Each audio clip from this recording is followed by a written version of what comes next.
Mission 100 के इस YouTube channel पे आप सभी स्टूडेंट्स का स्वागत है। जैसा कि आपको पता है कि आपके एग्जाम है 10th बीएससी ईआर का जो पेपर है वो कभी भी मई के प्रथम सप्ताह में टाइम टेबल आने के बाद में सेकंड सप्ताह में कभी भी अरेंज हो सकता है। इसकी संभावना है वो अजमेर बोर्ड द्वारा हाई है। तो हम घर बैठे हैं क्योंकि अब आपकी लॉकडाउन है तो क्लासेस लगभग ऑफ है, तो मैं आपको घर बैठे क्लासेस जो प्रोवाइड करवा रहा हूं। तो उम्मीद करता हूं कि आप इन क्लासों को खूब एंजॉय कर रहे होंगे। पिछले वीडियो में हमने 1 से लेकर 10 तक की जो एक्सरसाइज थे उसके जो फॉर्मूले थे वो रिवाइज किए थे। इस वीडियो में हम जो थ्योरम वाला इंपॉर्टेंट पार्ट है उसको रिवाइज करेंगे। अभी फॉर्म जो थ्योरम है उनको मैं सिर्फ तो नहीं करूंगा, लेकिन आपको थोड़ा रिवाइज कर दूंगा जिससे आपको थोड़ा ज्ञात हो जाएगी हमारे इन एक्सरसाइज में क्या क्या थ्योरम है। सबसे पहले हम चलते हैं 11वीं एक्सरसाइज में, समरूपता वाली एक्सरसाइज है। 11.1 जो प्रमेय है उसको बोलते हैं हम थेल्स प्रमेय। क्या नाम है? थेल्स प्रमेय। प्रमेय क्या है? यदि किसी त्रिभुज में एक भुजा के समांतर बीसी के समांतर एक रेखा खींची जाए डीई रेखा, तो ये डीई रेखा क्या करती है? अन्य दो भुजाओं को भिन्न भिन्न बिंदुओं पर प्रतिच्छेद करती है। तो ये दोनों भुजाएं क्या होती है? एक अनुपात में बढ़ जाती है। तो यदि डीई बीसी के समांतर है तो अन्य दो भुजाएं यानी एबी और एसी क्या होगी? समान अनुपात में बढ़ेगी। तो ये डी जो रेखा, ये डी रेखा इस एबी भुजा को बिंदु डी पे प्रतिच्छेद करती है। डी बटा डीबी का अनुपात वही होगा जो ए बटा एसी का।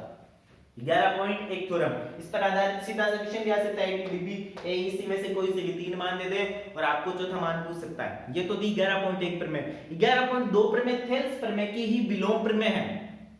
तो क्या बोलेगा वहां पे ये बोला कि यदि किसी त्रिभुज की दो भुजाएं किसी रेखा द्वारा समान अनुपात में विभाजित हो, यानी उस समय ये देगा कि इस त्रिभुज एबीसी त्रिभुज की दो भुजाएं यानी एबी और एसी समान अनुपात में विभाजित है, एडी बटा डीबी बराबर ए बटा ईसी, तो इनको समान अनुपात में बांटने वाली रेखा यानी डीई क्या है? तीसरी भुजा के समांतर है। उस समय हमें समांतर सिद्ध करना होगा। तो ये थ्योरम है वो हम सिद्ध भी करेंगे आगे के वीडियोस में।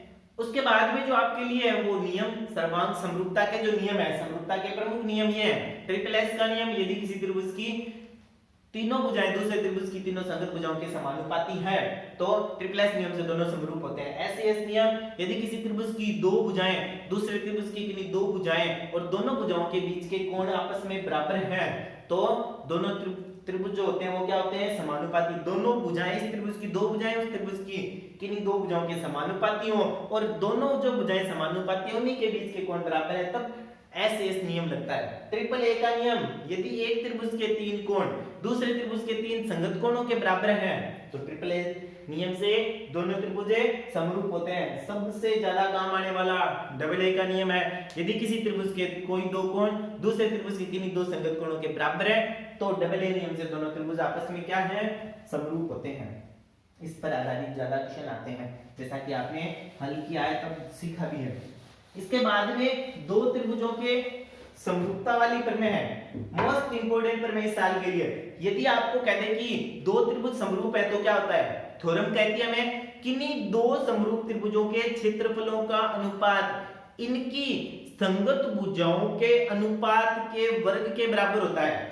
मान लिया हमारे पास में त्रिभुज एबीसी और डीईएफ दो त्रिभुज आपस में समरूप हैं, तो इन दोनों त्रिभुजों के क्षेत्रफलों का अनुपात एरिया ऑफ एबीसी का अनुपात एरिया ऑफ डीईएफ दोनों का अनुपात किसके बराबर होगा?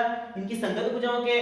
संगत भुजाएं क्या होती है आपको पता ही है, 1 2 3। तो इसकी संगत AB की संगत क्या होगी? क्योंकि भुजाओं के दो बिंदुओं पे नाम होते हैं। AB की संगत, AB कितने नंबर 12, DE AB और DE दोनों की स्क्वायर संगत भुजाओं के अनुपात के वर्ग के AB स्क्वायर बटा DE स्क्वायर बराबर। ऐसे ही BC बटे EF दोनों पर स्क्वायर, BC स्क्वायर बटे EF स्क्वायर और ऐसे ही AC स्क्वायर बटे DF स्क्वायर। 13 नंबर AC तो इधर से 13 नंबर DF। इस पर आधारित एक छोटा क्वेश्चन भी आ सकता है, 1 नंबर का या 2 नंबर का। क्या देगा? मान लो हमारे पास में इन दो में से कोई भी एक दे दे या दोनों दे दे और इन दोनों में से कोई से भी एक दे दे या दो दे दे। याद रखना जब क्षेत्रफल हमें दे रखा है तो उसके क्षेत्रफल का हम नाप लिखेंगे और भुजाओं का जो है वो स्क्वायर करेंगे, या भुजाओं की नाप दे रखी है तो इधर अंडर रूट निकालेंगे और एक अन्य ज्ञात भुजा है वो ज्ञात करेंगे।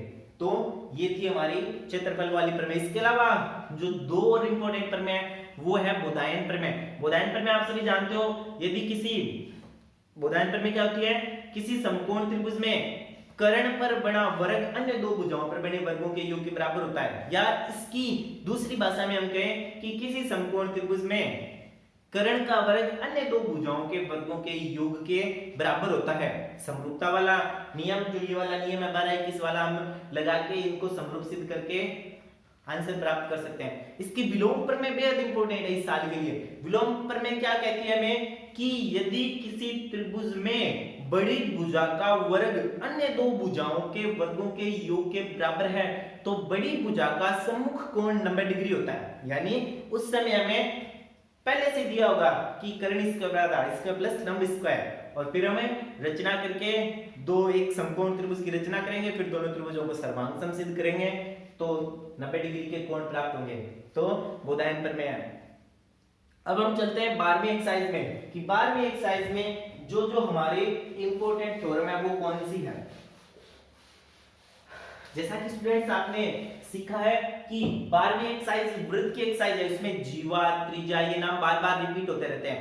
तो जो 12.1 थ्योरम है वो थ्योरम हमें कहती है कि यदि किसी त्रिभुज में दो जीवाएं बराबर हैं तो इन दोनों जीवाओं द्वारा केंद्र पे अंतरित कोण क्या होंगे, हमेशा ही बराबर बराबर होंगे।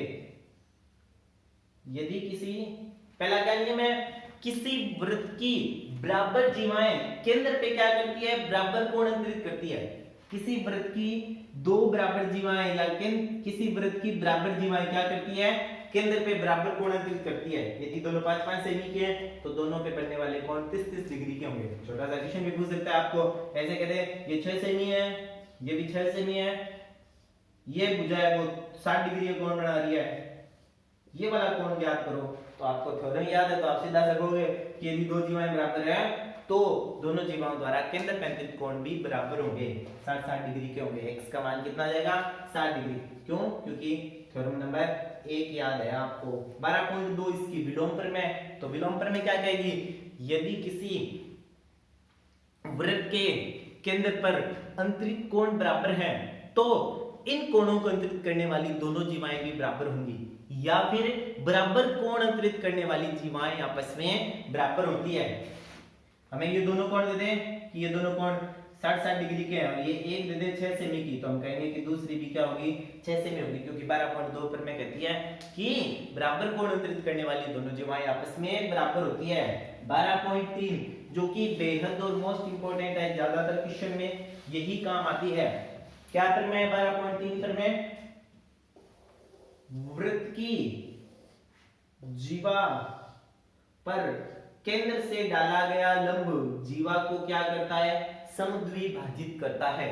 दोनों त्रिभुजों को आरएचएस नियम से सर्वांग सम सिद्ध करके हम कर सकते हैं इनको। क्या नियम है, दोनों किसी वृत्त की जीवा पर केंद्र से डाला गया लंब क्या करता है, जीवा को समद्विभाजित करता है। एडी बराबर डीबी सिद्ध करना है और हमें दिया हुआ है कि 90 डिग्री का कोण है तो आरएचएस नियम लगा देंगे। तो आर ये होगा, दोनों पे 90 डिग्री का कोण है, एच क्या होगा, कर्ण बराबर है और दोनों में एक बेनिष्ठ भुजा है। आरएचएस नियम से क्या आ जाएंगी, दोनों त्रिभुज सर्वांग सम, दोनों त्रिभुज सर्वांग सम, तो एडी बराबर डीबी आ जाएगी। 12.3 पर मैं केंद्र से डाला गया लंब जीवा को समद्विभाजित करता है। तो फिर 12.4 पर में क्या होगी, इसकी विलोम। तो इसकी विलोम क्या हो जाएगी, इसी कथन को हम विलोम किसे बोलेंगे, किसी जीवा के समद्विभाजक बिंदु को केंद्र से मिलाने पर खींची गई रेखा क्या होती है, जीवा पर लंब होती है। ये इसकी विलोम पर में हो जाएगी। किसी जीवा के समद्विभाजक बिंदु को केंद्र से मिलाने वाली रेखा जीवा पर लंब होती है, यानी ओडी लंब एबी। 12.4 पर में 12.5 पर में जो कि सरल सी है कि तीन असंरेखीय बिंदुओं से होकर जाने वाला केवल और केवल एक वृत्त होता है। 12.5 में क्या है, तीन असंरेखीय बिंदुओं से होकर जाने वाला केवल और केवल एक वृत्त होता है। 12.6 में बराबर जीवाएं केंद्र से समदूरस्थ होती है। वहां पे तो हमने सीखा था कि बराबर जीवाएं केंद्र से क्या करती है, बराबर कोण अंतरित करती है। यहाँ पे क्या नियम है, बराबर जीवाएं केंद्र से क्या होती है, समदूरस्थ होती है। तो हम कह सकते हैं कि यदि AB बराबर CD है तो क्या होगा, OE बराबर होगा OF के। यदि AB बराबर CD है यानी दोनों जीवाएं आपस में बराबर हैं तो ये केंद्र से समदूरस्थ होंगी, OE बराबर OF। 12.6 प्रमेय। तो 12.7 प्रमेय क्या होगी, इसकी विलोम केंद्र से समदूरस्थ जीवाएं आपस में बराबर होती है। केंद्र से समान दूरी पर स्थित जीवाएं आपस में क्या होती है, बराबर होती है। तो इसका विलोम लग जाएगा। चित्र के अनुसार OE बराबर OF है तो हम क्या कह सकते हैं, AB बराबर CD। यही चित्र इस 12.8 में काम आ जाएगा। ये AB, ये CD और ये यदि हम OE माने और ये OF मान लें तो हम कह सकते हैं कि केंद्र से समान दूरी पर स्थित जीवाएं आपस में बराबर होती है। 12.7 प्रमेय। 12.8 जो कि बेहद बेहद इंपॉर्टेंट प्रमेय है। क्या प्रमेय है, आपने सीख रखी है,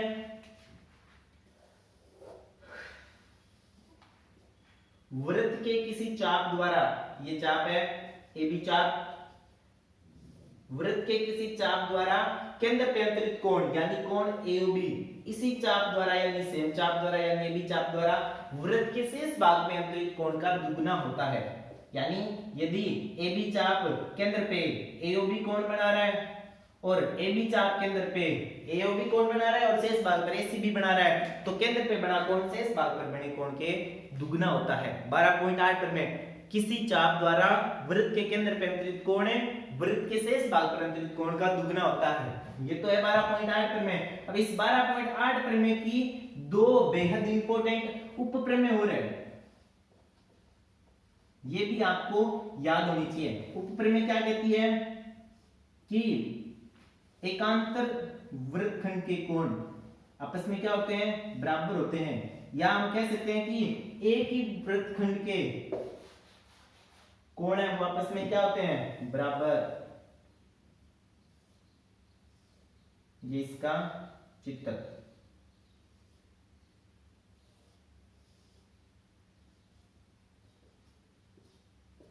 तो ये दोनों कोण एक ही वृत्तखंड पे बने कोण है, ये क्या कहलाते हैं, एकांतर वृत्तखंड के कोण। एक ही वृत्तखंड के कोण है, ये आपस में क्या है, बराबर है। एकांतर नहीं, एक ही वृत्तखंड पे अंतरित कोण आपस में क्या होते हैं, बराबर होते हैं। एक ही वृत्तखंड पर अंतरित कोण है आपस में बराबर होते हैं। ये है 12.8 की उप प्रमेय नंबर 1। तो उप प्रमेय नंबर 2 क्या हो जाएगी, सॉरी ये उप प्रमेय नंबर 2 है, आपकी बुक के अनुसार ये उप प्रमेय नंबर 2 है। तो 12.8 की उप प्रमेय नंबर 1 क्या हो जाएगी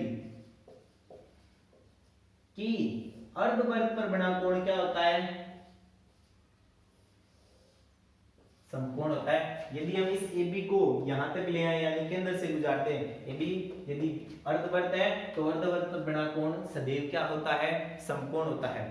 अर्धवर्त पर बना कोण समकोण होता है। ये थी हमारी 12.8 की दोनों प्रमेय। 12.9 जो प्रमेय है वो आप सभी जानते हैं, हमारी चित्त परिचित प्रमेय है। क्या प्रमेय है, किसी भी वृत्त के अंदर यदि एक क्या बन जाए, चतुर्भुज बन जाए तो उसे हम क्या बोलते हैं, चक्रीय चतुर्भुज बोलते हैं। चक्रीय चतुर्भुज के जो सम्मुख कोण होते हैं उनका योग कितना होता है, 180 डिग्री होता है। ये 12.9 प्रमेय है।